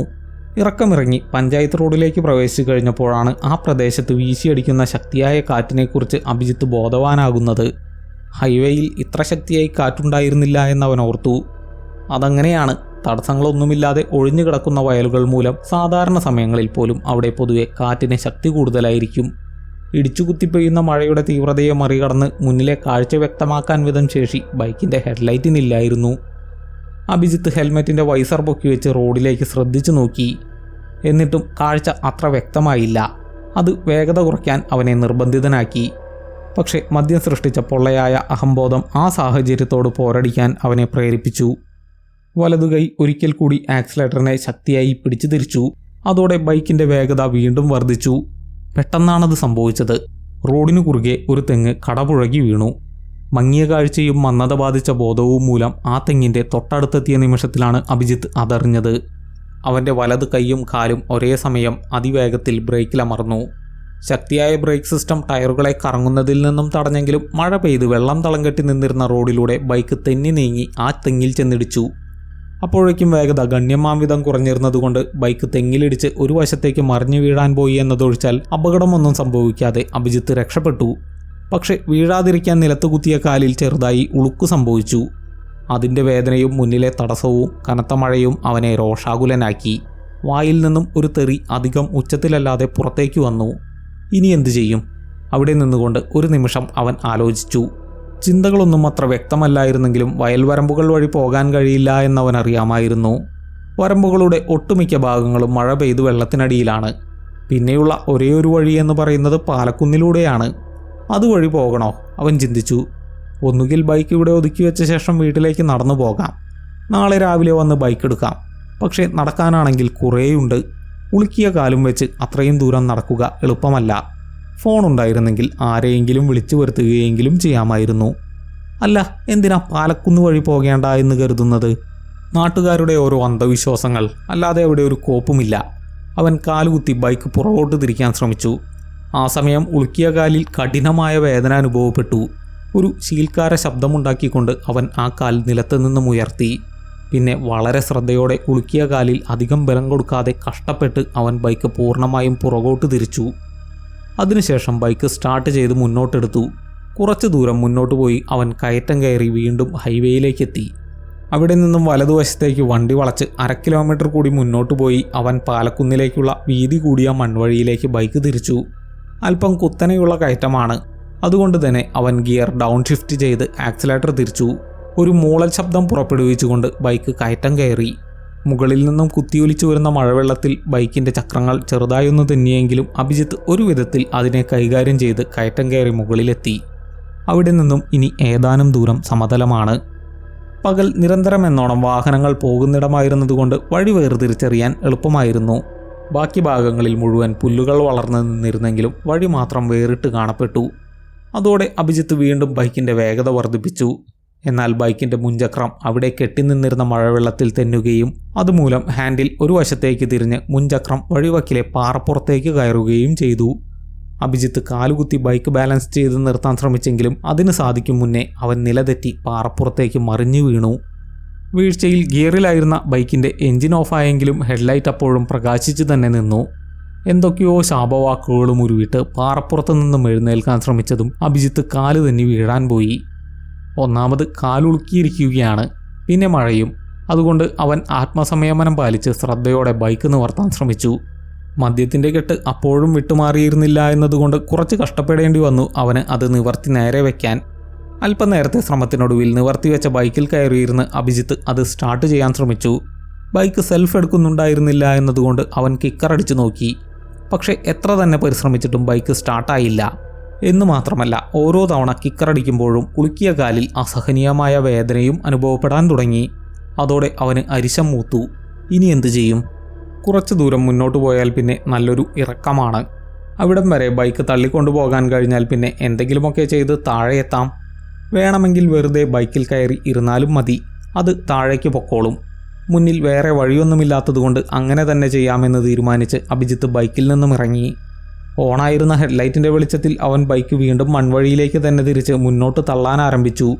അല്പദൂരം മുന്നോട്ട് പോയതും അവൻ്റെ കഴുത്ത് കഴയ്ക്കാൻ തുടങ്ങി. കുറേ നേരമായി ഹെൽമറ്റ് വെച്ചിരിക്കുന്നു. ദേഹം മൊത്തം നനഞ്ഞു കുളിച്ചു. ഇനി തല മാത്രമായിട്ട് നനയാതിരുന്നിട്ട് പ്രത്യേകിച്ച് കാര്യമൊന്നുമില്ല എന്ന് തോന്നിയതുകൊണ്ട് അവൻ ഹെൽമറ്റ് ഊരി ബൈക്കിൻ്റെ മിററിൽ തൂക്കിയിട്ടു. കുറച്ചു ദൂരം മുന്നോട്ട് നടന്നതും ബൈക്കിൻ്റെ ചക്രങ്ങൾ മഴ പെയ്ത് വെള്ളം കെട്ടിയുണ്ടായ ചെളിയിലേക്ക് താഴ്ന്നു. പിന്നെ അഭിജിത്ത് എത്ര തന്നെ ശ്രമിച്ചിട്ടും അതവിടെ നിന്നും ഒന്നനക്കാൻ പോലും സാധിച്ചില്ല. മഴയാണെങ്കിൽ കൂടുതൽ ശക്തി പ്രാപിക്കുകയും ചെയ്തു. അതോടെ വലുപ്പമേറിയ മഴത്തുള്ളികൾ തലയിലും മുഖത്തും വന്നു പതിച്ച് അവന് വേദന അനുഭവപ്പെടാൻ തുടങ്ങി. ഹെൽമറ്റ് ഊരിയത് അബദ്ധമായി എന്നവന് തോന്നി. തൽക്കാലം ഇവിടെ എവിടെയെങ്കിലും ഒതുങ്ങി നിൽക്കാം, മഴ ഒന്ന് ശമിച്ച ശേഷം എന്തെങ്കിലും ചെയ്യാം. അതും തീരുമാനിച്ച് അഭിജിത്ത് ഹെഡ്ലൈറ്റിൻ്റെ വെളിച്ചത്തിൽ ചുറ്റിലുമൊന്ന് നോക്കി. അപ്പോഴാണ് ആ കൂറ്റൻ പാലമരം അവൻ്റെ കണ്ണിൽപ്പെടുന്നത്. അതിനു ചുവട്ടിൽ കാര്യമായി മഴ എത്തുന്നില്ല എന്നവൻ ശ്രദ്ധിച്ചു. ബൈക്ക് ഓഫാക്കാൻ നിൽക്കാതെ അത് സ്റ്റാൻഡ് ഇട്ട് വെച്ച് ആ വെളിച്ചത്തിൽ അവൻ പാലമരത്തിൻ്റെ ചുവട്ടിലേക്ക് നടന്നു. മരത്തിൻ്റെ ചുവട്ടിലെത്തി അവൻ അതിനോട് ചേർന്ന് നിന്നു. ഇടതടവില്ലാതെ വീശിയടിക്കുന്ന കാറ്റേറ്റ് നനഞ്ഞു കുളിച്ചിരിക്കുകയായിരുന്ന അഭിജിത്ത് തണുത്തു വിറച്ചു. ചുറ്റുപാടും മഴ തകർത്ത് പെയ്യുമ്പോഴും എന്തുകൊണ്ടാണ് ഈ മരച്ചുവട്ടിൽ മാത്രം ഒരു തുള്ളി വെള്ളം പോലും വീഴാത്തതെന്നോർത്ത് അവൻ അതിശയിച്ചു. മദ്യത്തിൻ്റെ കെട്ട് മുഴുവനായും ഇറങ്ങിയതുകൊണ്ടും കയ്യിൽ ഫോണില്ലാത്തതുകൊണ്ടും അവിടെ നിൽക്കുമ്പോൾ അഭിജിത്തിന് കടുത്ത വിരസത അനുഭവപ്പെടാൻ തുടങ്ങി. അതിൽ നിന്ന് മുക്തി നേടാൻ അവൻ തനിക്ക് ചുറ്റുമുള്ള കാര്യങ്ങളിലേക്ക് ശ്രദ്ധ തിരിച്ചു. ഒരു ഭാഗത്ത് തിരക്കൊഴിഞ്ഞ ദേശീയപാത, മറ്റൊരു ഭാഗത്ത് മഴവെള്ളം നിറഞ്ഞ വയലുകൾ, കുന്നിൻ്റെ താഴ്ഭാഗത്ത് വിശാലമായ തെങ്ങിൻതോപ്പ്, അതിനപ്പുറം തൻ്റെ ഗ്രാമം. എല്ലാവരും പുതച്ചു മൂടിക്കിടന്നുറങ്ങുന്ന ഈ രാത്രി ഇവിടെ ഒരു മനുഷ്യൻ പോലും കടന്നു വരാത്ത കുന്നിൻ്റെ മുകളിൽ താൻ തനിച്ചു നിൽക്കുന്നു. അതോർത്തപ്പോൾ അഭിജിത്തിന് ചെറുതായി കുളിരുകോരി. ആ ഏകാന്തത അവനിൽ ഒരുതരം സ്വാതന്ത്ര്യബോധം സൃഷ്ടിച്ചു. മഴയില്ലായിരുന്നെങ്കിൽ ഇവിടമാകെ ഒരു കൊച്ചുകുഞ്ഞിനെ പോലെ ഓടിക്കളിക്കാമായിരുന്നു എന്നവന് തോന്നി. അങ്ങനെ ഓരോ ചിന്തകളുമായി അവിടെ നിൽക്കുന്ന നേരത്താണ് അടുത്തെവിടെയോ ആരോ നിൽക്കുന്നത് പോലൊരു തോന്നൽ അഭിജിത്തിനുണ്ടാവുന്നത്. അതോടെ ഇത്രയും നാൾ പറഞ്ഞു കേട്ടിരുന്ന യക്ഷിക്കഥകളെല്ലാം മനസ്സിലേക്ക് പൊന്തി വന്ന് അവനെ ഭയം കൊണ്ട് മൂടാൻ ആരംഭിച്ചു. അല്ലെങ്കിലേ തണുത്തു വിറയ്ക്കുകയായിരുന്ന അഭിജിത്ത് ഭയം കൂടിയായപ്പോൾ അപസ്മാരം ബാധിച്ചതുപോലൊരു അവസ്ഥയിലായി. താൻ കുഴഞ്ഞു വീഴുമോ എന്നുവരെ അവന് തോന്നി. ആ ഭയത്തെ നിയന്ത്രിക്കാൻ അവന് ഒന്നും തന്നെ ചെയ്യാനുണ്ടായിരുന്നില്ല. എന്തെങ്കിലും തരത്തിലുള്ള ആക്രമണമുണ്ടായാൽ കീഴടങ്ങുകയല്ലാതെ മറ്റൊന്നും തന്നെ ചെയ്യാൻ കഴിയുമായിരുന്നില്ല. കാരണം താമര എന്ന യക്ഷി അത്രമാത്രം ഭയങ്കരിയാണ്. നാളെ നേരം പുലർന്ന ശേഷം നാട്ടുകാർ തന്നെ തേടി കുന്നുകയറി വരും. രക്തവും മാംസവുമില്ലാതെ അസ്ഥികളോടൊട്ടിയ തൊക്കുമായി പാലച്ചുവട്ടിൽ കിടക്കുന്ന തൻ്റെ മൃതദേഹം അവർ കണ്ടെത്തും. അതോർത്തപ്പോൾ അവൻ ഭയത്തിൻ്റെ മൂർധന്യാവസ്ഥയിലെത്തി. എന്നാൽ അല്പനേരം കഴിഞ്ഞിട്ടും ഒന്നും തന്നെ സംഭവിച്ചില്ല. അതവനെ കൂടുതൽ ഭയപ്പെടുത്തുകയാണ് ചെയ്തത്. എന്താണ് സംഭവിച്ചു കൊണ്ടിരിക്കുന്നത് എന്നതിനേക്കാൾ എന്താണ് സംഭവിക്കാൻ പോകുന്നതെന്ന വ്യത അവൻ്റെ മനസ്സിനെ ഉലച്ചുകൊണ്ടിരുന്നു. പക്ഷേ ഒന്നും തന്നെ സംഭവിക്കാതെ ഓരോ നിമിഷവും കടന്നുപോയിക്കൊണ്ടിരുന്നു. ക്രമേണ ഭയം സംശയത്തിനു വഴിമാറി. തനിക്കരിയിലുള്ളത് യക്ഷിയല്ല എന്നവന് തോന്നാൻ തുടങ്ങി. ആയിരുന്നെങ്കിൽ ഇത്ര നേരം തന്നെ ഒന്നും ചെയ്യാതെ ഇവിടെ ഇങ്ങനെ നിർത്തുമായിരുന്നില്ല. മരത്തിനു പുറകിൽ ആരോ ഉണ്ടെന്നുറപ്പാണ്. പക്ഷേ അത് യക്ഷിയല്ല. ഇനി തന്നെ പോലെ രാത്രി കുന്നുകയറി വന്ന മറ്റാരെങ്കിലും ആയിരിക്കുമോ? സംശയത്തോടെ അഭിജിത്ത് തല നീട്ടി പാലമരത്തിൻ്റെ പുറകിലേക്ക് നോക്കി. അവിടെ കാറ്റിൽ ആടിക്കളിക്കുന്ന ദാവണിയുടെ തലപ്പ് അവൻ്റെ കണ്ണിൽപ്പെട്ടു. ആരാ? വരണ്ടുപോയിരുന്ന തൊണ്ട ഉമിനീറിറക്കി നനച്ചുകൊണ്ട് അഭിജിത്ത് ചോദിച്ചു. അത് കേട്ട് ഭയന്നിട്ടെന്നോണം അപ്പുറം നിൽക്കുന്ന സ്ത്രീ ദാവണിയുടെ തലപ്പ് ഒതുക്കിപ്പിടിച്ചു. അതോടെ അഭിജിത്തിന് ധൈര്യമായി. ആരാന്നാ ചോദിച്ചേ? അവൻ ശബ്ദം കടുപ്പിച്ചുകൊണ്ട് ചോദിച്ചു. ഭയന്നു വിറച്ച് 18 വയസ്സിനടുത്ത് പ്രായം തോന്നിക്കുന്ന ഒരു പെൺകുട്ടി മരത്തിൻ്റെ പുറകിൽ നിന്നും അല്പം വെളിയിലേക്ക് നീങ്ങി നിന്നു. അവളുടെ ഭയം നിറഞ്ഞ കണ്ണുകളാണ് ആദ്യം അവൻ്റെ ശ്രദ്ധയിൽപ്പെട്ടത്. എന്താ ഇവിടെ നിൽക്കുന്നത്? അത് കണ്ട് അല്പം സൗമ്യഭാവത്തിൽ അഭിജിത്ത് ചോദിച്ചു. ഞാൻ ഇവിടെ വഴി തെറ്റി. പരിഭ്രമം നിറഞ്ഞ ശബ്ദത്തിൽ ചെറിയ വിക്കലോടെ അവൾ പറഞ്ഞു. എവിടേക്ക് പോയതാ? പഴക്കം ചെന്ന അവളുടെ വേഷവിധാനങ്ങൾ ശ്രദ്ധിച്ചുകൊണ്ട് അവൻ തിരക്കി. അതിനവൾ മറുപടി പറയാതെ തലകുനിച്ച് നിന്നു. എവിടേക്കാണെന്ന് പറഞ്ഞാൽ വേണമെങ്കിൽ ഞാൻ സഹായിക്കാം. അഭിജിത്ത് തൻ്റെ സഹായ സന്നദ്ധത അറിയിച്ചു. ചെറിയൊരു തേങ്ങിക്കരച്ചിലായിരുന്നു അതിനുള്ള മറുപടി. അത് കണ്ട് അഭിജിത്ത് ഒന്ന് പകച്ചുപോയി. അല്ല, കരയേണ്ട. എവിടേക്കാണെന്ന് പറഞ്ഞാൽ പറ്റുമെങ്കിൽ ഞാൻ കൊണ്ടാക്കി തരാം. അവൻ അവളെ ആശ്വസിപ്പിക്കാൻ ശ്രമിച്ചു. വാസുഅമ്മാവൻ്റെ വീട്ടിലേക്ക്. അല്പനേരത്തെ മൗനത്തിന് ശേഷം അവൾ പറഞ്ഞു. അതെവിടെയാ? കൃത്യമായ ഒരു സ്ഥലം പറയുന്നതിനു പകരം ഒരു വ്യക്തിയുടെ പേര് പറയുന്നത് കേട്ട് അല്പം കൗതുകത്തോടെ അവൻ ചോദിച്ചു. അതിനു മറുപടിയായി അവൾ ദൂരേക്ക് കൈ ചൂണ്ടി. തൻ്റെ നാടിന് നേർക്കാണ് അവൾ കൈ ചൂണ്ടിയിരിക്കുന്നത് എന്ന് അഭിജിത്ത് ശ്രദ്ധിച്ചു. ഞാൻ അവിടുത്തുകാരനാണ്. അവിടെ അങ്ങനെ ഒരാളില്ലല്ലോ, അവൻ സൗമ്യമായി പറഞ്ഞു. ഉണ്ട്. അല്പം ദൃഢമായ ശബ്ദത്തിൽ അവളുടെ മറുപടി വന്നു. അത് കേട്ടവന് സംശയമായി. അതേതാ തൻ്റെ നാട്ടിൽ താൻ അറിയാത്തൊരു വാസു? ഓ, ഇനി വാസുദേവനാചാര്യയായിരിക്കുമോ അവൾ ഉദ്ദേശിച്ചത്? അവൻ ചിന്തിച്ചു. പക്ഷെ ആളെ ആരും വാസു എന്ന് വിളിക്കാറില്ല. ഈ കുട്ടി ചിലപ്പോൾ ആളുടെ അടുത്ത ബന്ധു വല്ലതുമാവും. അതുകൊണ്ടായിരിക്കും അങ്ങനെ പറഞ്ഞത്. ഞാൻ ആ സ്ഥലത്തേക്കാണ്. മഴ കുറഞ്ഞാൽ ഞാൻ ആളുടെ വീട്ടിലാക്കി തരാം, അഭിജിത്ത് പറഞ്ഞു. അതിനു മറുപടിയായി അവൾ വെറുതെ ഒന്ന് മൂളുക മാത്രം ചെയ്തു. തൊട്ടടുത്ത നിമിഷം ആരോ തടഞ്ഞു നിർത്തിയാലെന്ന പോലെ മഴ ശമിച്ചു. അതവനെ തെല്ലൊന്നമ്പരപ്പിച്ചു. മഴ മാറി, വാ പോവാം. അധിക നേരം ഇവിടെ നിൽക്കുന്നത് അത്ര ശരിയല്ല. അവൻ അവളെ പോകാനായി വിളിച്ചു. ഒന്നു മടിച്ച ശേഷം അവൾ അവൻ്റെ പുറകെ ചെന്നു. എന്താ ഇയാളുടെ പേര്? തൻ്റെ ബൈക്കിനടുത്തേക്ക് നടക്കുന്നതിനിടയിൽ അഭിജിത്ത് ചോദിച്ചു. ഒരു നിമിഷം കാത്തിട്ടും അവൾ മറുപടി പറയാത്തത് കണ്ട് അഭിജിത്ത് പിന്നിലേക്ക് തിരിഞ്ഞു നോക്കി. അംബുജം, അവൾ നേർത്ത വിറയലോടെ പറഞ്ഞു. അംബുജം? ഈ ചെറിയ പെൺകുട്ടിക്ക് ഇത്ര പഴയ പേരോ? അവന് ആശ്ചര്യം തോന്നി. അതേക്കുറിച്ച് ചോദിച്ചാലോ എന്ന് കരുതിയെങ്കിലും പിന്നെ അത് വേണ്ടെന്ന് വെച്ചു. ബൈക്കിനടുത്തെത്തി അവൻ അത് തള്ളി മുന്നോട്ട് നീക്കാൻ ശ്രമിച്ചു. മഴ മാറിയിരുന്നെങ്കിലും വെള്ളക്കെട്ട് അപ്പോഴും ഉണ്ടായിരുന്നതുകൊണ്ട് ബൈക്ക് അവിടെ നിന്നും ഒന്നനക്കാൻ പോലും അവനായില്ല. ആ പെൺകുട്ടി തന്നെ വെറും ദുർബലനായി കരുതി കാണുമെന്ന് അഭിജിത്തിന് തോന്നി. ഒന്ന് സഹായിക്കാൻ കേട്ടോ? അപ്പോൾ അനുഭവപ്പെട്ട ജാള്യതയിൽ നിന്നും ഒളിച്ചോട്ടം നടത്താനായി അവൻ പറഞ്ഞു. ജീവിതത്തിൽ ആദ്യമായി ഒരു ബൈക്ക് കാണുകയാണ് എന്ന പോലെ അവൾ വണ്ടിയെ ഒന്ന് നോക്കി. അതിനുശേഷം അവൾ ബൈക്കിൻ്റെ പിൻഭാഗത്തേക്ക് ചെന്നു. അവൾ ബൈക്കിൽ സ്പർശിച്ചോ എന്ന് പോലും സംശയമാണ്. കാരണം അതിനുള്ള സമയമാവും മുന്നേ ബൈക്ക് അല്പമധികം വേഗത്തിൽ മുന്നോട്ട് നീങ്ങി. അത് ഒട്ടും പ്രതീക്ഷിച്ചിരുന്നില്ല എന്നതുകൊണ്ട് ഹാൻഡിലിൽ പിടിച്ചിരിക്കുകയായിരുന്ന അഭിജിത്ത് മുന്നോട്ട് വേച്ചുപോയി. താൻ കഷ്ടപ്പെട്ട് ശ്രമിച്ചിട്ടും ഒന്നനങ്ങുക പോലും ചെയ്യാതിരുന്ന ബൈക്ക് ഇപ്പോൾ മുന്നോട്ട് നീങ്ങിയത് ആ പെൺകുട്ടിയുടെ ശക്തി മൂലമാണെന്ന് സ്വയം അംഗീകരിക്കാൻ അവന് മടി തോന്നി. ഒരുപക്ഷെ പുറകിൽ നിന്നും തള്ളിയതുകൊണ്ടായിരിക്കും. അവളുടെ സ്ഥാനത്ത് താനായിരുന്നെങ്കിൽ ഇതിലും വേഗത്തിൽ ബൈക്ക് മുന്നോട്ട് പോയേനെ. അവൻ സ്വയം ആശ്വസിച്ചു. എന്തായാലും ബൈക്ക് ചെളിയിൽ നിന്നും പുറത്തെടുക്കാനായതിൻ്റെ ആശ്വാസത്തിൽ അഭിജിത്ത് ഒരിക്കൽ കൂടി അത് സ്റ്റാർട്ട് ചെയ്യാൻ ശ്രമിച്ചു നോക്കി. എന്നാൽ അത് സ്റ്റാർട്ടായില്ല. തള്ളുകയല്ലാതെ വേറെ വഴിയില്ല. പക്ഷെ ഉളുക്കിയ കാലും വെച്ച് ബൈക്കും തള്ളി നടക്കുക എന്നത് അത്ര സുഖമുള്ള ഏർപ്പാടല്ല.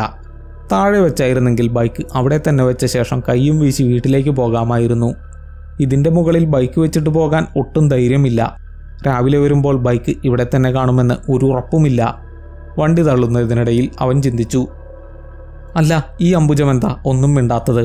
അവൻ പുറകോട്ട് തിരിഞ്ഞു നോക്കി. അപ്പോഴും അവൾ തൻ്റെ ബൈക്കിനെ കൗതുകപൂർവ്വം നിരീക്ഷിക്കുകയാണ് എന്നവൻ ശ്രദ്ധിച്ചു. ആദ്യമായാണോ ബൈക്ക് കാണുന്നത്? അത് കണ്ട് അഭിജിത്ത് തമാശയായി ചോദിച്ചു. അവൾ ഒന്നും മിണ്ടാതെ ബൈക്കിൽ നിന്നും നോട്ടം മാറ്റി. അംബുജത്തിൻ്റെ വീടെവിടെയാ? മുഷിച്ചിൽ മാറ്റാനും അവൾക്ക് തന്നോടെന്തെങ്കിലും നീരസം തോന്നിയിട്ടുണ്ടെങ്കിൽ അത് മാറ്റാനും വേണ്ടി അഭിജിത്ത് ചോദിച്ചു. അതിനും അവൾ മറുപടി പറഞ്ഞില്ല. ബൈക്കിൻ്റെ കാര്യം ഞാൻ ചുമ്മാ തമാശയായിട്ട് ചോദിച്ചതാട്ടോ, അവൻ ബൈക്ക് തള്ളുന്നതിനിടയിൽ പറഞ്ഞു. അവിടേക്ക്. പെട്ടെന്ന് അവളിൽ നിന്നും ഒരു മറുപടി വന്നു. എന്താ? അഭിജിത്ത് പുറകോട്ട് തിരിഞ്ഞു നോക്കി. അവിടേക്കാണ് പോകേണ്ടത്, അവൾ ഒരു കോണിലേക്ക് കൈ ചൂണ്ടിക്കൊണ്ട് പറഞ്ഞു. അതിനവിടെ വഴിയൊന്നുമില്ലല്ലോ, അവൻ പറഞ്ഞു. പക്ഷെ അത് കേൾക്കാത്ത വണ്ണം അവൾ കൈ ചൂണ്ടിയ ഭാഗത്തേക്ക് നടക്കാൻ ആരംഭിച്ചു. എന്ത് ചെയ്യണമെന്നാലോചിച്ച് ഒരു നിമിഷം അഭിജിത്ത് ബൈക്കും പിടിച്ച് അവിടെ തന്നെ നിന്നു. അവൾ പോകുന്ന ഭാഗത്ത് നല്ല ഇരുട്ടാണ്. വല്ല ഇഴജന്തുക്കളും മറ്റുമുണ്ടെങ്കിലോ എന്ന് കരുതി അവൻ ബൈക്കിൻ്റെ ഹാൻഡിൽ അവൾ പോകുന്ന ഭാഗത്തേക്ക് തിരിച്ചു. അപ്പോഴാണ് അവനത് ശ്രദ്ധിക്കുന്നത്. ആ ഭാഗത്തും പുല്ലുകൾ നന്നേ കുറവാണ്. ഏതാണ്ട് ഒരു വഴിയുള്ള പോലെ. ഇങ്ങനെ ഒരു വഴി എന്നു വന്നു? താൻ ഇത്രയും നാൾ ഇത് കണ്ടിരുന്നില്ലല്ലോ, അവൻ ചിന്തിച്ചു. എന്തായാലും വഴിയുള്ളതല്ലേ, ഒന്ന് പോയി നോക്കാമെന്ന് കരുതി അഭിജിത്ത് ആ പെൺകുട്ടിക്ക് പുറകെ ബൈക്കും തള്ളി നടന്നു.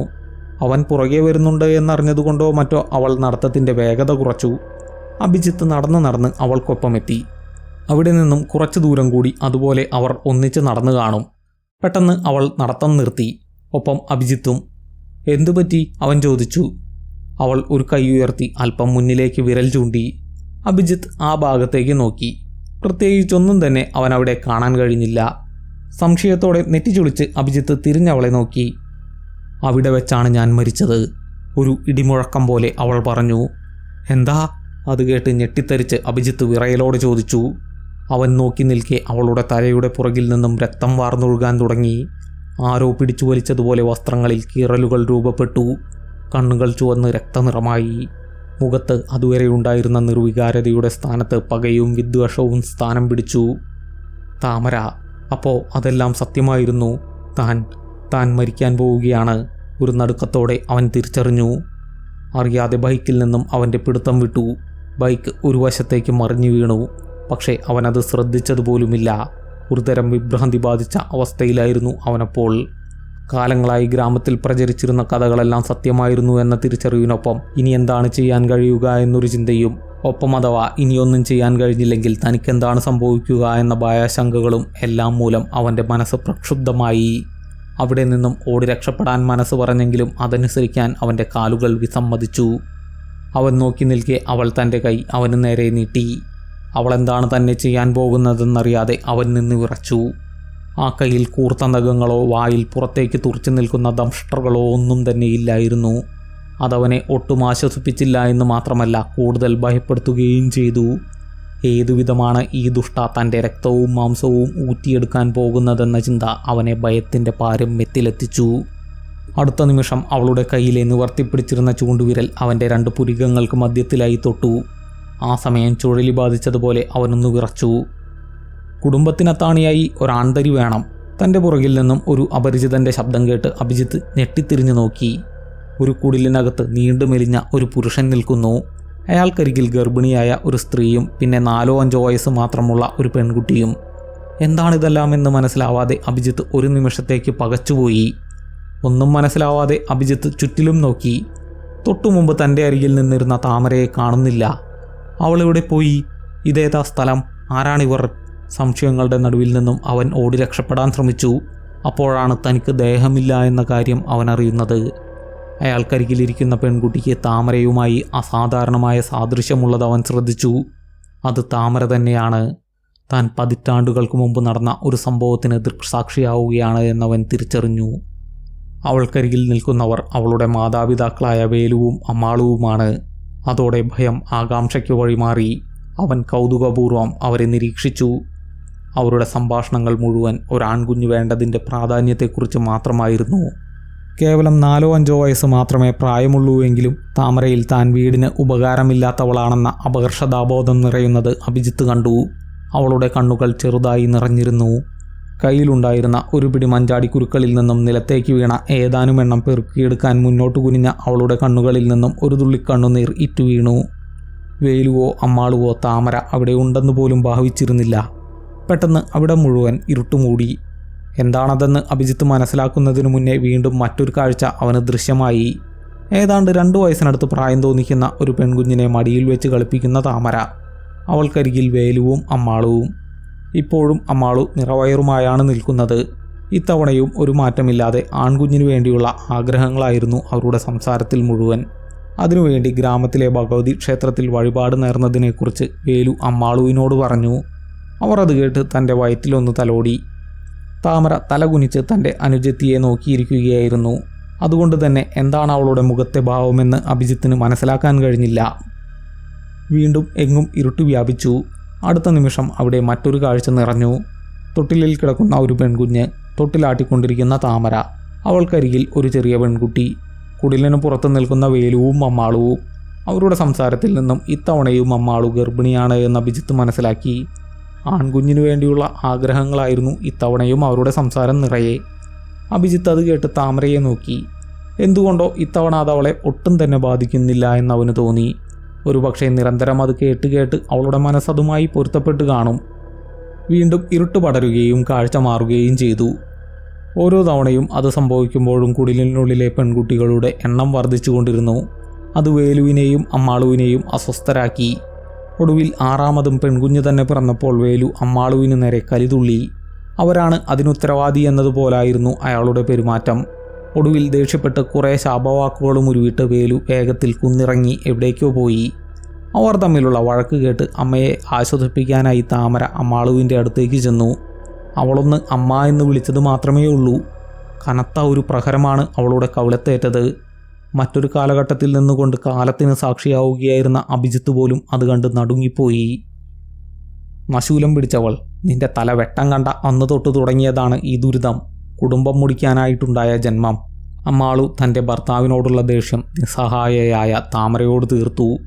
അവൾ ഒന്നും മിണ്ടാതെ, ഒന്ന് കരയുക പോലും ചെയ്യാതെ തലകുനിച്ച് കുടിലിനകത്ത് കളിച്ചുകൊണ്ടിരിക്കുകയായിരുന്ന അനുജത്തിമാരുടെ അടുത്തേക്ക് ചെന്നു. അഭിജിത്തിന് അവളെ ഒന്ന് സാന്ത്വനിപ്പിക്കണമെന്ന് തോന്നിയെങ്കിലും അവൻ നിസ്സഹായനായിരുന്നു. ദേഹമില്ലാത്ത കേവലം സാക്ഷി മാത്രമായിരുന്നു അവനപ്പോൾ. വീണ്ടും ഇരുട്ട് പടരുകയും മറ്റൊരു കാഴ്ച തെളിയുകയും ചെയ്തു. ഒരു നേരത്തെ ആഹാരത്തിന് വകയില്ലാതെ ബുദ്ധിമുട്ടുന്ന വേലു. കുടിലിനകത്തിരിക്കുന്ന അയാളുടെ ആത്മരോധനം മുഴുവൻ തനിക്ക് തുണയായി ഒരു മകനില്ലാത്തതിനെക്കുറിച്ച് മാത്രമായിരുന്നു. അയാളുടെ ആത്മകഥം കേട്ട് താനും ഇനി തൊട്ട് പണിക്ക് വരാമെന്ന് അമ്മാളു പറഞ്ഞു. വേലു മറുപടി പറഞ്ഞില്ലെങ്കിലും അടുത്ത ദിവസം അമ്മാളുവും അയാൾക്കൊപ്പം പണിക്കിറങ്ങി. പാലക്കുന്നിലെ ആകെയുള്ള ഒറ്റമുറിക്കുടിലിൽ താമര തൻ്റെ അനുജത്തിമാർക്ക് താങ്ങും തണലുമായി. അവൾ അവരെ ഒരു പോറൽ പോലും ഏൽപ്പിക്കാതെ കാത്തു സംരക്ഷിച്ചു. ഒരിക്കൽ കൂടി ഇരുട്ട് പടരുകയും മറ്റൊരു കാഴ്ച തെളിയുകയും ചെയ്തു. താമര മുതിർന്നിരിക്കുന്നു. അവളുടെ അനിയത്തിമാർ ചേച്ചിയമ്മയുടെ സഹായമില്ലാതെ സ്വന്തം കാര്യങ്ങൾ നോക്കാൻ പ്രാപ്തരായി. വീട്ടിലെ ദാരിദ്ര്യം താമരയെ കൂടി പണിക്ക് കൊണ്ടുപോകാൻ വേലുവിനെ നിർബന്ധിതനാക്കി. 3 പേർ പണിയെടുത്ത് കിട്ടുന്ന മുഴുവൻ പണവും വീട്ടിലെ വയറുകൾ നിറയ്ക്കുന്നതിന് മാത്രം തികയുന്ന സ്ഥിതി. താമര വളർന്നു വരുന്നത് വേലുവിനെ ആശങ്കപ്പെടുത്തി. അവളെ കെട്ടിച്ചയക്കാൻ തക്ക സാമ്പത്തിക ശേഷി തനിക്കില്ലാത്തതിൻ്റെ നിരാശയും നിസ്സഹായതാബോധവും വിദ്വേഷത്തിൻ്റെ രൂപത്തിൽ അയാളുടെ വായിൽ നിന്നും പുറത്തേക്ക് വന്നുകൊണ്ടിരുന്നു. താമരയുടെ സ്ഥാനത്ത് ഒരാൺകുട്ടിയായിരുന്നെങ്കിലെന്ന് അയാൾ പലയാവർത്തി ഉരുവിട്ടുകൊണ്ടിരുന്നു. ഓർമ്മ വെച്ച നാൾ മുതൽ കേട്ട് തഴമ്പിച്ചതായതുകൊണ്ടോ മറ്റോ അത് താമരയിൽ യാതൊരുവിധ ഭാവവ്യത്യാസങ്ങളും സൃഷ്ടിച്ചില്ല. അവൾ ഒരു യന്ത്രം കണക്കെ പണിയെടുത്ത് ആരാലും പരിഗണിക്കപ്പെടാതെ ജീവിതം തള്ളി നീക്കി.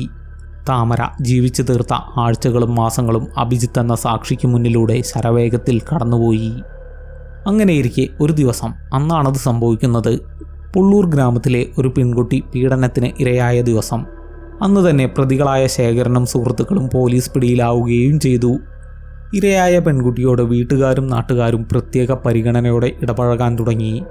അന്ന് ആദ്യമായി താമരയുടെ മുഖത്ത് വല്ലാത്തൊരു ഭാവം മിന്നിമറയുന്നത് അഭിജിത്ത് കണ്ടു.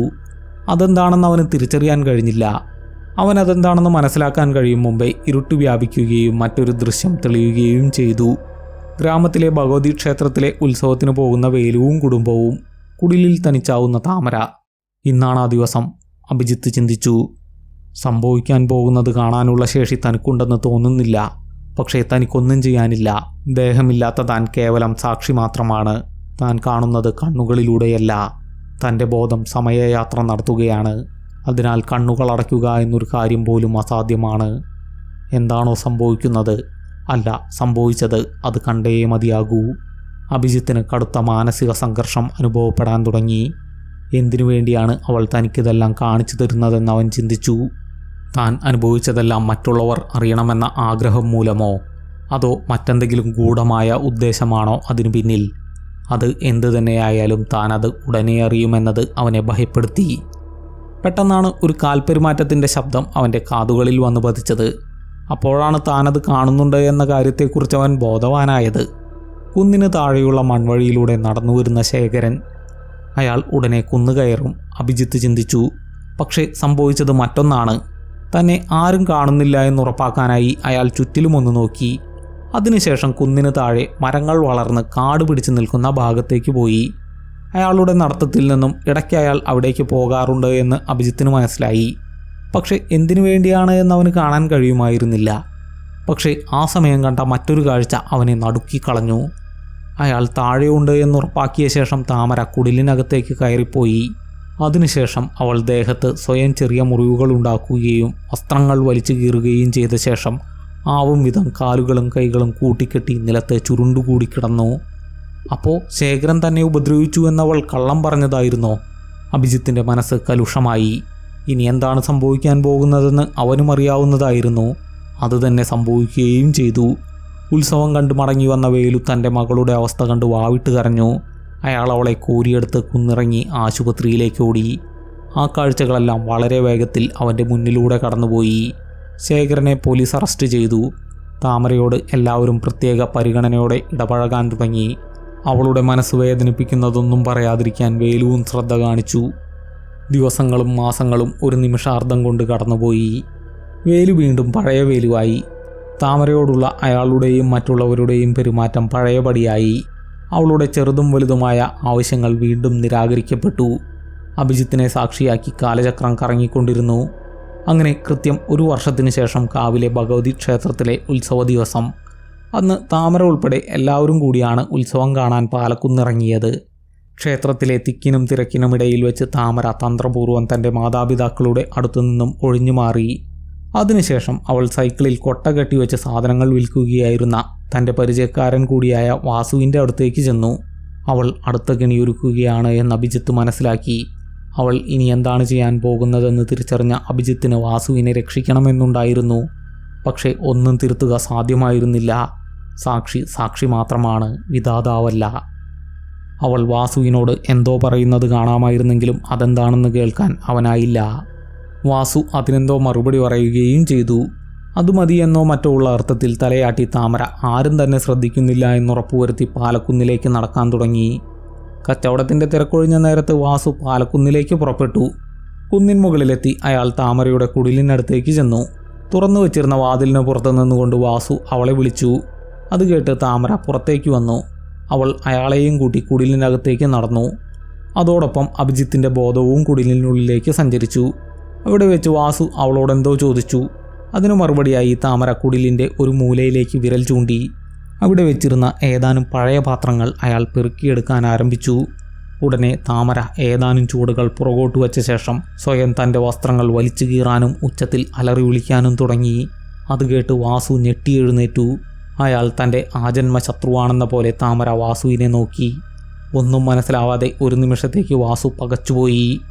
ഉടനെ അവൾ അയാളെ കടന്നുപിടിച്ച് അയാളുടെ ദേഹത്ത് നഖങ്ങൾ കൊണ്ട് മുറിവുണ്ടാക്കാൻ തുടങ്ങി.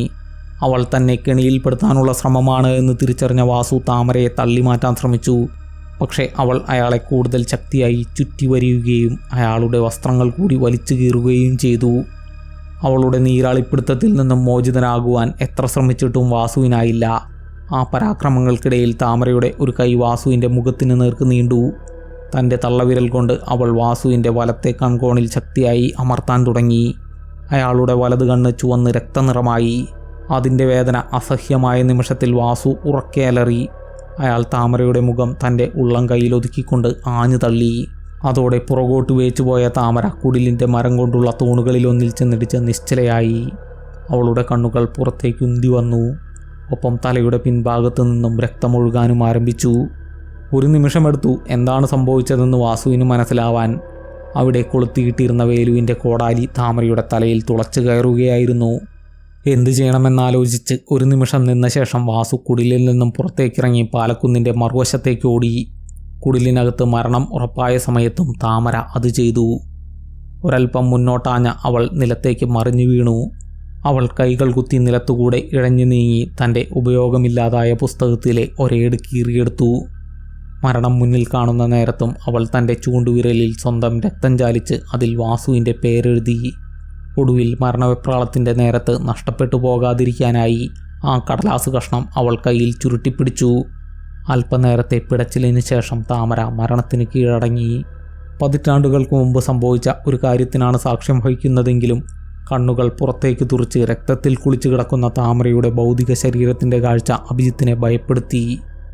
അവസാനമായി ഒരിക്കൽ കൂടി പതിയെ ഇരുൾ പടർന്നു. ആ കാഴ്ചയും അവസാനിച്ചു.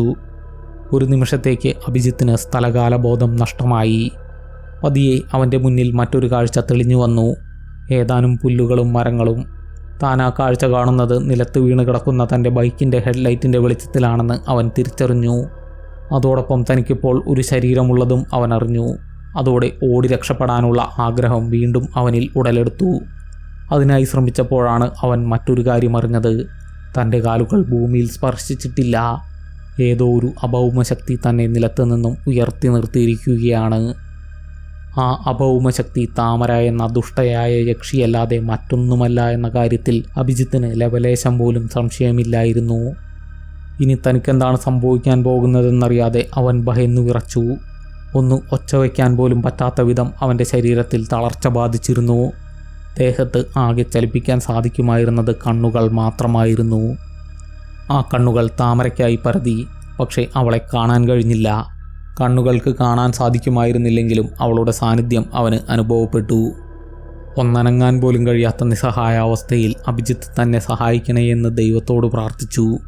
അത് തിരിച്ചറിഞ്ഞിട്ടെന്നോണം ഉച്ചത്തിലുള്ള ഒരു അട്ടഹാസം എങ്ങും നിറഞ്ഞു. 8 ദിക്കുകളിൽ നിന്നും എന്ന വണ്ണം മുഴങ്ങിക്കേട്ട ആ ശബ്ദം അഭിജിത്തിനെ കൂടുതൽ ഭയചകിതനാക്കി. അവൾ സർവ്വവ്യാപിയാണ് എന്നവന് തോന്നി.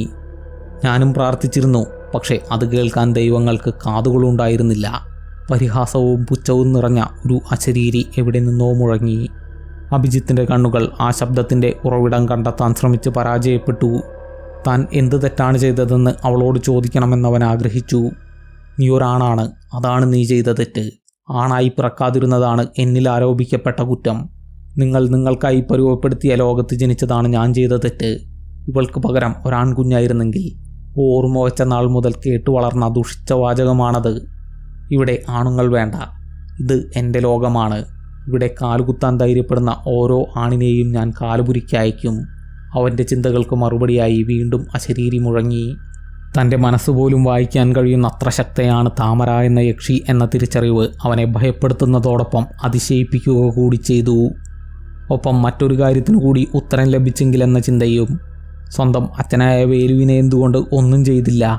അയാളല്ലേ നിന്റെ പുരുഷവിദ്വേഷത്തിന് ഉത്തരവാദി. ഒപ്പം നിന്റെ അമ്മയായ അമ്മാളുവിനും അതിൽ പങ്കുണ്ട്. മറ്റുള്ളവർ ആരും തന്നെ നിന്നെ ദ്രോഹിച്ചിട്ടില്ല. നിന്റെ വേദനകൾ മുഴുവൻ മാനസികമായിരുന്നു. അത് കുടുംബത്തിനുള്ളിൽ നിന്നും ഏൽക്കപ്പെട്ടതാണ്. അവൻ ചിന്തിച്ചു. കുടുംബം എന്നെ വേദനിപ്പിക്കാനുണ്ടായ കാരണം ഈ ദുഷിച്ച സമൂഹം പുരുഷകേന്ദ്രീകൃതമാണ് എന്നതാണ്. അതങ്ങനെയല്ലായിരുന്നെങ്കിൽ എൻ്റെ ജീവിതം എത്ര മനോഹരമായിരുന്നേനെ. എല്ലാ അച്ഛനമ്മമാർക്കും ആൺമക്കളെ മാത്രം മതി. ഈ ലോകത്ത് പെണ്ണായി പിറക്കുന്നതിനേക്കാൾ വലിയ ശാപമില്ല. കേൾക്കുന്നത് അശരീരിയായിരുന്നെങ്കിലും ആ ശബ്ദത്തിന് ഇടർച്ച സംഭവിക്കുന്നത് അഭിജിത്ത് അറിഞ്ഞു. ഒരു നിമിഷത്തേക്ക് അവൻ്റെ മനസ്സ് ശൂന്യമായി. നീ ഒരു ആണാണ്. ഈ സമൂഹത്തെ ഈ വിധം ആക്കി തീർക്കുന്നത് നീ ഉൾപ്പെടെയുള്ളവരാണ്. നീ ഇനി വേണ്ട. ഒരു മുഴക്കത്തോടെ ഒരിക്കൽ കൂടി അശരീരി ഉയർന്നു. അത് കേട്ട് അഭിജിത്ത് നടുങ്ങിപ്പോയി. ജീവന് വേണ്ടി അവൻ യാചിച്ചു. അതറിഞ്ഞിട്ടെന്നോണം ക്രൂരമായ ഒരു അട്ടഹാസം എങ്ങും നിറഞ്ഞു. ഒരാണിനു മുന്നിൽ മേൽക്കോയ്മ നേടുന്നതിൻ്റെ ലഹരി അതിലുണ്ടായിരുന്നു. ഒരു നിമിഷം അവൻ്റെ ദേഹം വില്ലുപോലെ പുറകോട്ട് വളഞ്ഞു. അതിനുശേഷം ശരീരത്തിലെ രക്തം ദേഹത്തെ ഓരോ രോമകൂപങ്ങളിലൂടെയും ചെറുകണികകൾ കണക്കെ പുറത്തേക്ക് തെറിക്കാൻ തുടങ്ങി. ദേഹമാസകലം 100,000 നേർത്ത സൂചികൾ തുളച്ചു കയറുന്നതിന് സമാനമായിരുന്നു ആ വേദന. തൻ്റെ ഞരമ്പുകൾ പൊട്ടിത്തെറിക്കുന്നതായി അവന് അനുഭവപ്പെട്ടു. ഒന്നുറക്കെ കരയാനോ പിടയാനോ പോലും കഴിയാതെ അഭിജിത്ത് നിസ്സഹായനായി മരണവേദനയോട് മല്ലിട്ടു. അവൾ തന്നെ ഇഞ്ചിഞ്ചായി കൊല്ലുകയാണ്. വേണമെന്ന് വെച്ചാൽ ഒരൊറ്റ നിമിഷം കൊണ്ട് അവൾക്ക് തന്നെ ഇല്ലാതാക്കാം. പക്ഷേ അവളത് ചെയ്യുന്നില്ല. മറിച്ച് ഇവിടെ എവിടെയോ അദൃശ്യയായി നിന്നുകൊണ്ട് തൻ്റെ വേദനയും നിസ്സഹായാവസ്ഥയും കണ്ടാസ്വദിക്കുകയാണ്. എല്ലാം വളരെ വളരെ സാവധാനമാണ് സംഭവിക്കുന്നത്. ഈ രാത്രി മുഴുവനും എടുത്തായിരിക്കും അവൾ തന്നെ കൊല്ലുക. അങ്ങനെ ഒരു ചിന്ത അവൻ്റെ മനസ്സിലൂടെ കടന്നുപോയതും ദേഹത്തെ വേദന കൂടുതൽ കഠിനമാവാൻ തുടങ്ങി. പേശികളും ആന്തരിക അവയവങ്ങളും രക്തത്തോടൊപ്പം പുറത്തേക്ക് ഊറ്റിയെടുക്കപ്പെടാൻ ആരംഭിച്ചു. അസഹ്യമായ വേദനയാൽ അഭിജിത്ത് ചുഴലി ബാധിച്ചതുപോലെ വിറച്ചു. അവൻ്റെ ചിന്തകൾ നിലച്ചു. മനസ്സ് ശൂന്യമായി. വേദന മാത്രം അവശേഷിച്ചു. അസ്ഥികൾക്കുള്ളിലെ മജ്ജകൾ പോലും ദേഹം തുളച്ച് പുറത്തേക്ക് വരുന്നത് അവൻ അറിഞ്ഞു. അതും അങ്ങേയറ്റം സാവധാനത്തിൽ. അവ അസ്ഥികളും ആന്തരികാവയവങ്ങളും പേശികളും തുളച്ച് പുറത്തേക്ക് സഞ്ചരിക്കുന്ന ഓരോ പാതയും അവൻ അനുഭവപ്പെട്ടു. അതുളവാക്കിയ അസഹ്യമായ വേദനയിൽ നിന്നും രക്ഷ നേടാൻ മരിച്ചിരുന്നെങ്കിലെന്നുവരെ അവൻ ആഗ്രഹിച്ചു. ആ സമയം അതിപൈശാചികമായ അട്ടഹാസം മുഴങ്ങി. പക്ഷേ അഭിജിത്ത് അത് കേട്ടില്ല. അവൻ വേദനയാൽ ബധിരനും മൂകനുമാക്കപ്പെട്ടിരുന്നു. അവൻ്റെ കാലുകൾ ഭൂമിയിൽ നിന്നും ഏതാനും ഇഞ്ചുകൾ മാത്രം ഉയരത്തിൽ പിടഞ്ഞു. പെട്ടെന്ന് ഏതോ ഒരു ശക്തി തന്നെ ചുറ്റിവരിയുന്നത് അവനറിഞ്ഞു. പക്ഷേ അതവനെ ഒട്ടും തന്നെ ഭയപ്പെടുത്തിയില്ല. എന്ന് മാത്രമല്ല, അവന് നേർത്ത ഒരാശ്വാസം തോന്നുകയും ചെയ്തു. കാരണം ആ ശക്തി തന്നെ ഞെരിച്ചു കൊലപ്പെടുത്തി എത്രയും വേഗം ഈ നരകയാതനയിൽ നിന്നും മുക്തനാക്കുമെന്നവൻ കരുതി. ആഗ്രഹിച്ച പോലെ അവൻ്റെ വേദനകൾ കുറഞ്ഞു വന്നു. അതുപക്ഷേ അവൻ്റെ ഉയിർ ദേഹത്തു നിന്നും വേർപെട്ടതുകൊണ്ടായിരുന്നില്ല. അങ്ങനെ സംഭവിക്കുകയും ചെയ്തിരുന്നില്ല. എന്നിട്ടും എന്തുകൊണ്ടോ തൻ്റെ വേദന ശമിക്കുന്നത് അവൻ അറിഞ്ഞു. അതോടെ അവൻ വീണ്ടും ഭയചകിതനായി. വലുതെന്തോ വരാൻ പോകുന്നു എന്നവൻ്റെ മനസ്സ് പറഞ്ഞു. അല്പനേരത്തേക്ക് ഒന്നും തന്നെ സംഭവിച്ചില്ല. പക്ഷേ വേദന പൂർണ്ണമായും ശമിക്കുകയും പഞ്ചേന്ദ്രിയങ്ങൾ പ്രവർത്തനക്ഷമമാവുകയും ചെയ്തു തുടങ്ങിയ നിമിഷത്തിൽ അവനത് കേട്ടു. ആർത്തലച്ചുള്ള ഒരു കരച്ചിൽ അവൻ്റെ കാതുകളിൽ മുഴങ്ങി. ആ ശബ്ദം ആരുടേതെന്ന് തിരിച്ചറിയാൻ അവന് ഒരു നിമിഷാർദ്ധം തന്നെ ധാരാളമായിരുന്നു. തൻ്റെ അമ്മയാണ് തന്നെ ചുറ്റിവരിഞ്ഞിരിക്കുന്നത്. അഭിജിത്ത് കൈകൾ ഉയർത്തി അമ്മയെ ആലിംഗനം ചെയ്തു. പതിയെ അവൻ്റെ കണ്ണുകളിൽ കാഴ്ച തെളിഞ്ഞു വന്നു. മുന്നിൽ അല്പം അകലെയായി ഒരു പെൺകുട്ടി നിൽക്കുന്നു. താമര. അവളുടെ കവിളുകളിൽ ചാലുകൾ തീർത്ത് കണ്ണുനീർ ധാരയായി ഒഴുകുന്നുണ്ടായിരുന്നു. പകയും വിദ്വേഷവും അസ്തമിച്ച ആ മുഖത്ത് അനിർവചനീയമായ ദുഃഖം നിഴലിച്ചു. ജീവിതത്തിൽ തനിക്കൊരിക്കലും ലഭിക്കാതെ പോയ സ്നേഹം മറ്റൊരാൾക്ക് കിട്ടുന്നത് കാണേണ്ടി വന്നപ്പോൾ ഉണ്ടായ ദുഃഖം മറച്ചു പിടിക്കാനാവാതെ അവൾ ഒരു കുഞ്ഞിനെ പോലെ നിയന്ത്രണമില്ലാതെ കരഞ്ഞു. ആ കാഴ്ച കണ്ട് അഭിജിത്തിന് ഉള്ളിലൊരു വിങ്ങലനുഭവപ്പെട്ടു. തൊട്ടുമുമ്പ് തന്നെ മൃഗീയമായി കൊലപ്പെടുത്താൻ ശ്രമിച്ചവളാണ് അതെന്നവൻ ഒരു നിമിഷത്തേക്ക് മറന്നു. പുറകിൽ ആരോ നിൽക്കുന്നതുപോലെ തോന്നിയ അഭിജിത്തിൻ്റെ അമ്മ പുറകോട്ട് തിരിഞ്ഞു നോക്കി. അവിടെ താമരയെ കണ്ട അവരുടെ കണ്ണുകൾ കോപത്താൽ ചുവന്നു. ദേഹം നഷ്ടപ്പെട്ട് പതിറ്റാണ്ടുകളായെങ്കിലും ആ അമ്മയുടെ നോട്ടത്തിന് തന്നെ ദഹിപ്പിക്കാൻ പറ്റുമെന്ന് താമരയ്ക്ക് തോന്നി. അവൾ തലകുനിച്ചു. അവളിൽ നിന്നും ഒരു ഗദ്ഗതം പുറത്തു വന്നു. ഒരു നിമിഷം വലിയൊരു സ്ഫോടനം കണക്കെ താമര പൊട്ടിച്ചിതറി. അപാരമായ ഊർജം വികേന്ദ്രീകരിക്കപ്പെട്ടതിൻ്റെ ശക്തിയിൽ പാലക്കുന്ന് മുഴുവൻ പ്രകമ്പനം കൊണ്ടു. കുന്നിൻ മുകളിലെ പാലമരം കടപുഴകി വീണു. രാത്രി അമ്മ തന്നെ തേടി വന്നില്ലായിരുന്നെങ്കിൽ തനിക്ക് എന്ത് സംഭവിക്കുമായിരുന്നു? തൻ്റെ മുറിയിലെ കട്ടിലിൽ അമ്മയുടെ മടിയിൽ തലചായ്ച്ച് കിടക്കുമ്പോൾ അഭിജിത്ത് ചിന്തിച്ചു. മുമ്പ് ശെൽവനും മറ്റു 2 പേർക്കും സംഭവിച്ചത് തന്നെ തൻ്റെ കാര്യത്തിലും ആവർത്തിക്കുമായിരുന്നു. വെറും എല്ലും തോലും മാത്രമായ തൻ്റെ ശരീരം കുന്നിൻ മുകളിൽ നിന്നും ആരെങ്കിലും കണ്ടെത്തും. കുന്നിൻ മുകളിലെ യക്ഷിയുടെ കഥയ്ക്ക് കൂടുതൽ പ്രചാരം ലഭിക്കും. പക്ഷേ അങ്ങനെ ഒരു കാഴ്ച കാണേണ്ടി വരുന്ന അമ്മയുടെയും അച്ഛൻ്റെയും അവസ്ഥ എന്തായിരിക്കും? ആരാണിവിടെ തെറ്റുകാർ? സമൂഹമോ, താമരയോ, അതോ അവളുടെ മാതാപിതാക്കളോ? താമരയ്ക്ക് നേരിടേണ്ടി വന്ന അവഗണനകൾക്കും സ്നേഹരാഹിത്യത്തിനും ആരാണ് ഉത്തരവാദികൾ? അവൾ പറഞ്ഞതുപോലെ പുരുഷ കേന്ദ്രീകൃതമായ സമൂഹമാണോ? അങ്ങനെയാണെങ്കിൽ തന്നെ എല്ലാ പുരുഷന്മാരും അതിന് കാരണക്കാരാണോ? അമിത സാമാന്യവൽക്കരണത്തിൻ്റെ പ്രശ്നമാണത്. ഒരു വിഭാഗം ആളുകളുടെ ചെയ്തികൾക്ക് മറ്റുള്ളവർ കൂടി ബലിയാടാവുന്ന അവസ്ഥ. എല്ലാ ആണുങ്ങളും ഒരേ രീതിയിലുള്ള പ്രിവിലേജ് അനുഭവിക്കുന്നില്ല. സ്വന്തം നാട്ടിൽ ജീവിക്കാൻ ഗത്യന്തരമില്ലാതെ ഇവിടേക്ക് വന്ന് തൻ്റെ ഭാര്യയ്ക്കും മകൾക്കും വേണ്ടി അഹോരാത്രം പണിയെടുത്ത് ജീവിച്ച ശെൽവന് എന്ത് പ്രിവിലേജായിരുന്നു ഉണ്ടായിരുന്നത്? അയാളെ നിഷ്ഠൂരമായി കൊലപ്പെടുത്തുമ്പോൾ താമര ഇല്ലാതാക്കിയത് 2 പെണ്ണുങ്ങളുടെ സ്വപ്നങ്ങളും ജീവിതവുമാണ്. പക്ഷേ അത് കാണാനുള്ള വിവേകം താമരയ്ക്കില്ലാതെ പോയി. ഓർമ്മ വച്ച നാൾ മുതൽ സ്വന്തം മാതാപിതാക്കൾ കുത്തിനിറച്ച അപകർഷതാബോധം അവളെ യാഥാർത്ഥ്യം കാണുന്നതിൽ നിന്നും വിലക്കി. ഈ ലോകം സഹവർത്തിത്വത്തിൻ്റേതാണ്. അത് മനസ്സിലാക്കാത്തവരാണ് യഥാർത്ഥ സാമൂഹ്യ വിരുദ്ധർ. അഭിജിത്ത് തുറന്നു കിടന്നിരുന്ന ജാലകത്തിലൂടെ പുറത്തേക്ക് കണ്ണുകൾ അയച്ചു. ടൗണിലെ സ്കൂളിൽ അധ്യാപികയായി ജോലി ചെയ്യുന്ന മീനാക്ഷിയുടെ മകൾ റോഡിലൂടെ നടന്നു പോകുന്നത് അവൻ കണ്ടു.